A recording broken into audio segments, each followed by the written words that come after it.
Oftentimes we will use gravel. You will do like a 5/8 minus. If you want to go fancier, we can pave the pathways. We can do flagstone or pavers to make really, really nice pathways.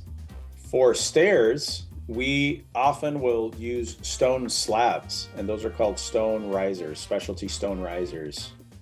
And we install them as we're putting in our Rockery retaining wall. We insert these stone steps, and they make a really beautiful type of natural step system.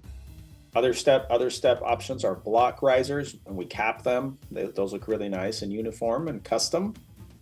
Of course, you could always have concrete steps made, and that's where the concrete guys come and they form them and they pour them all. Those are the three main step types.